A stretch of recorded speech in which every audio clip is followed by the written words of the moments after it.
that's hot today. 45 degrees.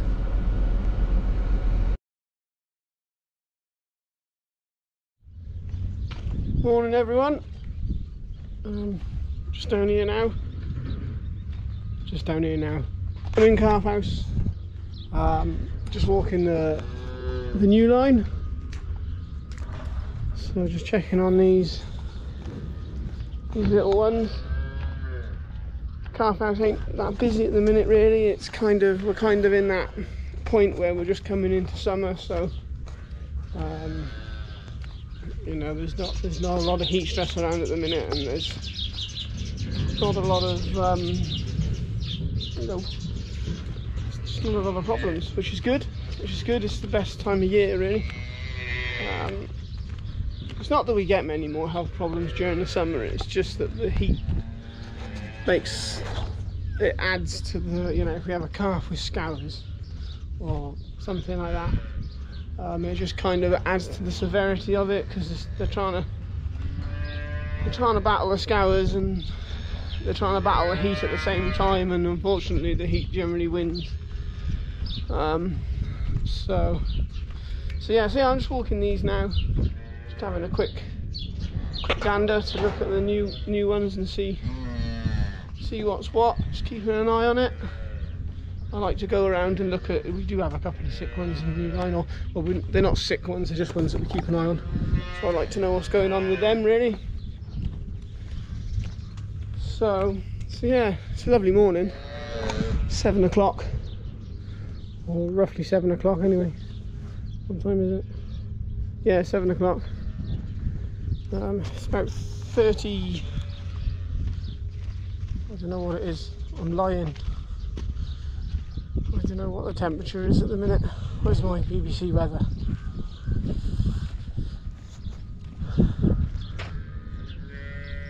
It's about 32 degrees at the minute. BBC weather are generally pretty on the dot with the temperature and the weather around, just to be honest with you. So yes, 32 degrees, 7 o'clock. Bit hot. Don't tend to like to get to 30 degrees until about 9 o'clock if we can help it. Just so it's cool for, it gives that period of, we tend to suffer from heat stress the most when we have periods of less than about 5 hours below 30 degrees here. Just because it takes an animal longer to reduce temperature than it does to rise the temperature. So we need that period of below 30 degrees really, just so that the animals and the system can kind of catch up with itself, have a bit of a break. But yeah, just down here, like I say, checking these. I got a few other bits and pieces I need to do today, and something else I'll show you later on. So yeah, that's it. Right, I'll catch up with you in a bit. Right, I'm going to just show you these randles a minute that we have for feeding the calves. I think I have done a video on them before actually. I haven't done a video on them, I think I've just shown them being used. But we had come across a little issue with these ones. Well, it was a couple of weeks ago, I must admit, and I did film it then, but it didn't come out quite right because I just found out about it and I was a little bit emotional. So I didn't include it in that video because I just felt that what I said about it then and whatnot had come across a little bit wrong, let's put it that way. So yeah, so these here are 2 of our home built randles. So we use these for feeding the calves milk. You can see over there in the distance there you can see it, that's an actual proper randle. So that one was imported from the States, and we have 3 of them now. Yeah, 3 of them, and we now have the 2 of these. So we've got 5 of these randles for feeding calves. We run 3 at a time, and then we have 2 spares and the older ones tend to be the spares. The actual ones from the States, they're very good, but trying to get parts for them is a nightmare, because they use obviously parts on it that are from all over the globe, and we just have to stock parts that are, you know, we can't use on anything else, which is annoying. And if you need something, then you have to wait weeks for it, and so on and so forth. So what the company did, kind of got together with us all, and we kind of said, well, let's build our own, let's base it on an American Randall, and we'll build our own, which is what we've got here. So a lot of it is the same. Well, the concept is the same. A lot of the pumps, the hydraulic pumps and all the switches, you'll see are off of either our Beko milking equipment or off of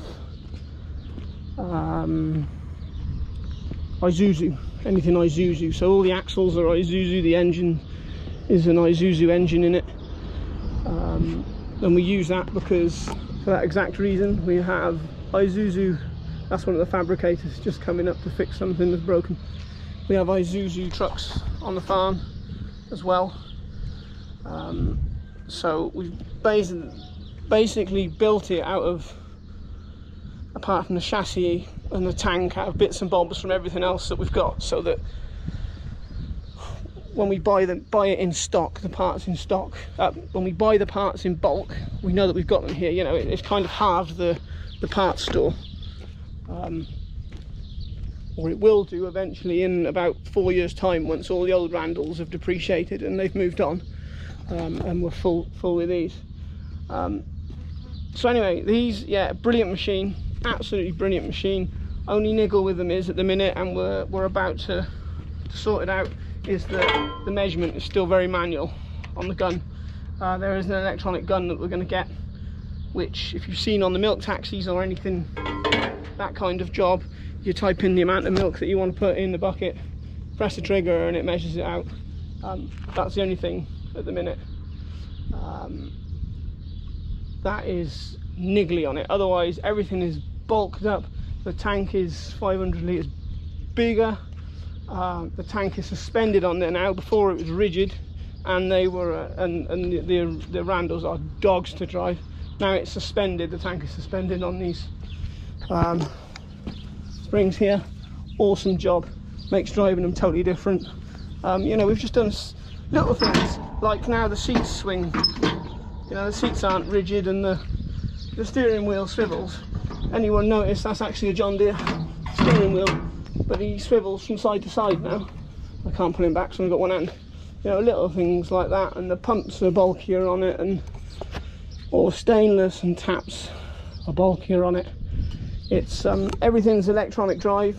It's not mechanical, mainly because it's bolt on, bolt off. Like, it's been made so that if it breaks, it can be fixed quickly.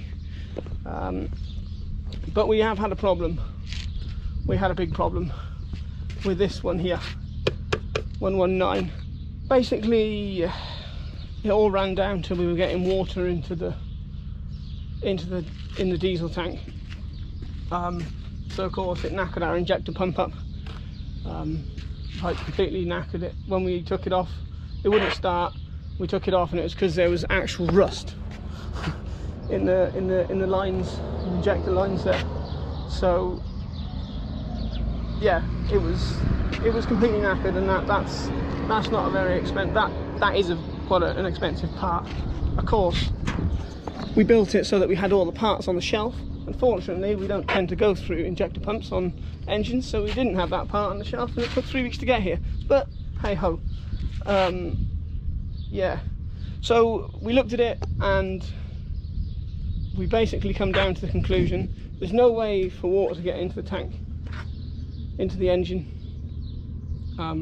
Checked everything, and then we sent it back up here, fixed it, we sent it back up here, and I was stood here one afternoon just what, because I was doing something with the chemicals. I wanted to trial something with the chemicals, and I was watching the lads cleaning, and basically what was happening was, when they were cleaning out here, because we wash them twice a day, water was running down this tank, down in here, and this wasn't there at the time. This was just flat on top of here, and where the lads weren't twisting the cap back on properly after filling it up with fuel, the water was literally running straight into the tank. So yeah, so we've made this little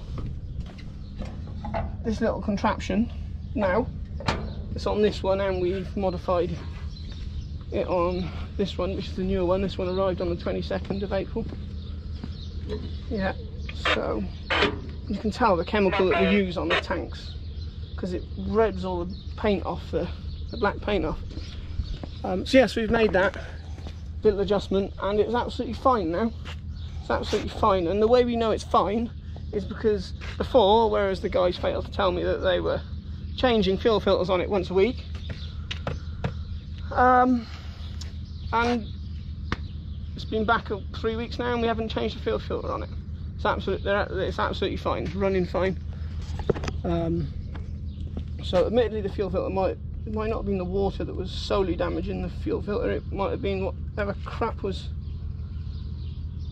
Well, no, I suppose it wouldn't, because it wouldn't go through the fuel filter. Anything that got to the injector pump would just go straight into the engine, wouldn't it? Into the injector. So yeah, it was the water then that was damaging the fuel filter. That was damaging the fuel filter, like.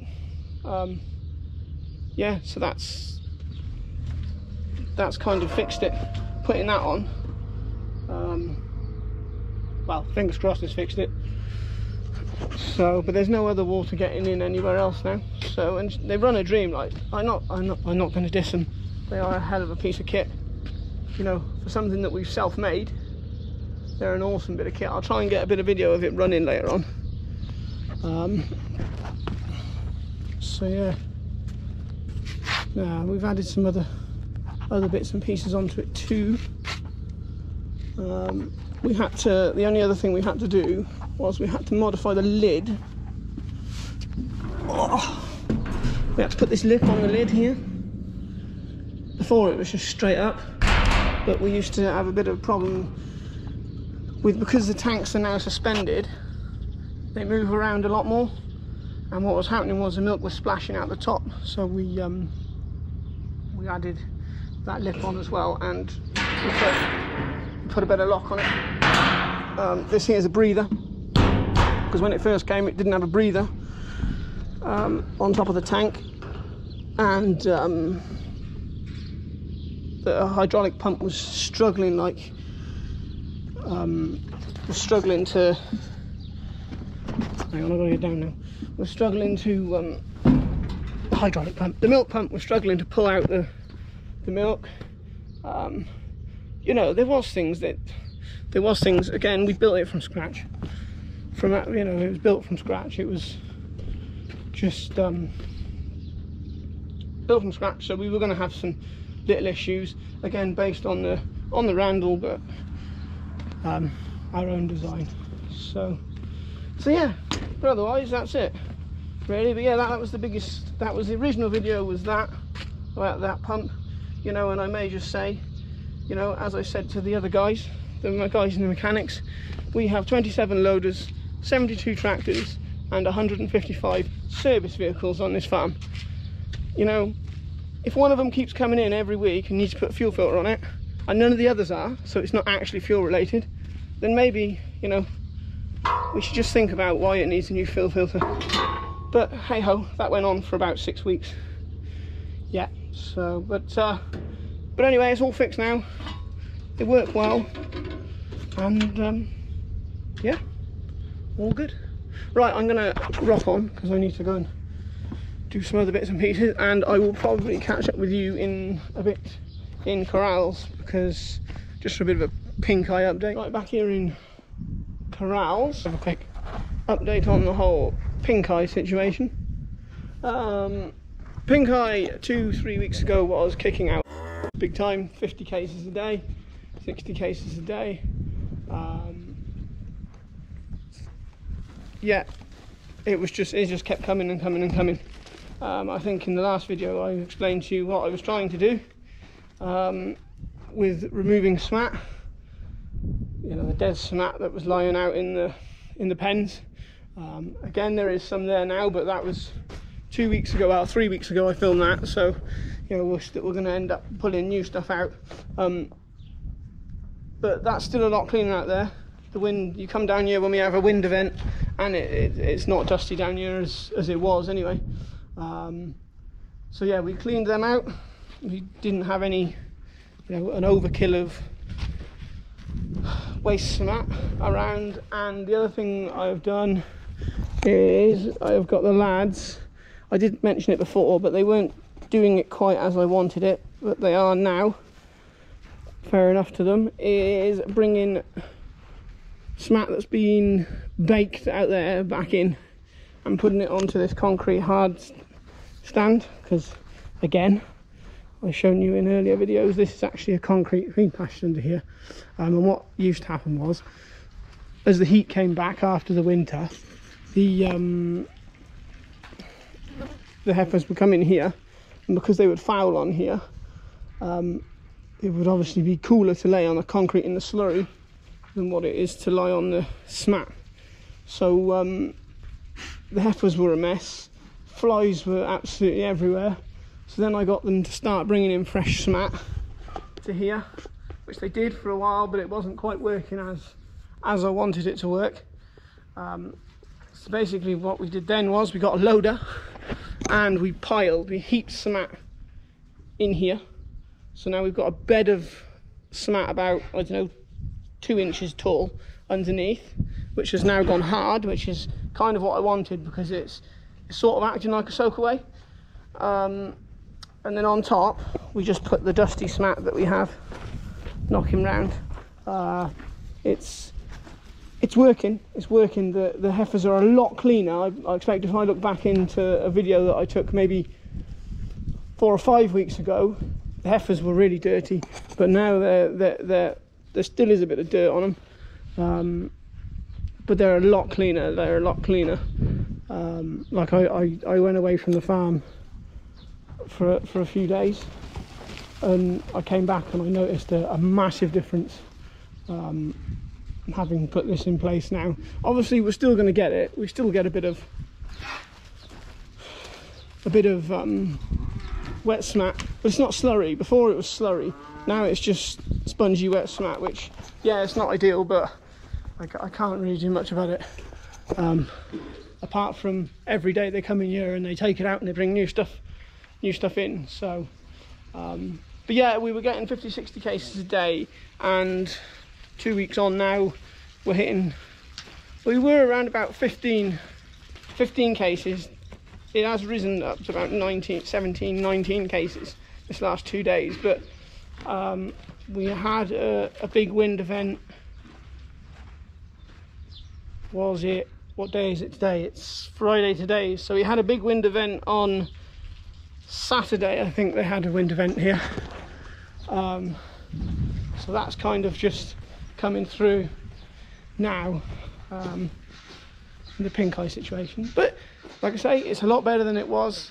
Tracheitis, touch wood, normally at this time of year now coming through, the tracheitis is another one that's given us some big issues, but at the minute it seems to be stepping away and keeping away, and I wonder whether this has got something to do with it. You know, it's just trying to keep moisture with any animal, any system anywhere in the world, keeping moisture out of bed.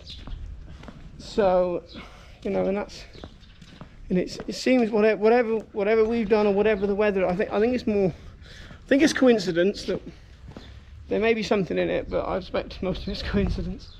But whatever's happened, it's slowed the pink eye down, hasn't stopped it, it's slowed it down, and it's keeping the tracheitis at bay. Next week I'll probably be on here saying the tracheitis has gone completely mad, but at the minute it seems to be keeping the tracheitis at bay. The other thing that has completely disappeared now that we're up in the 40s is the what was I doing? The coccidiosis. That's completely gone. So we did some cultural tests on some feces a week ago. No, before I went. Yeah, 2 weeks ago. And it came back with absolutely nothing. Whereas before it came back with the odd. They found it in the labs, but it's come back with nothing now, and we're not getting any scouring calves. We haven't, touch wood, got any sick calves.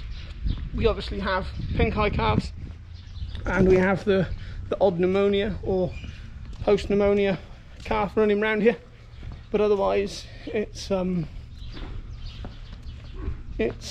geez, saying that, she looks a bit rough, that one there.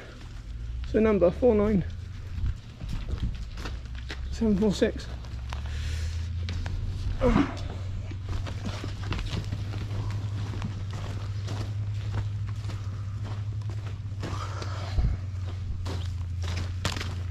Oh yeah, something wrong with it. 49676. Right.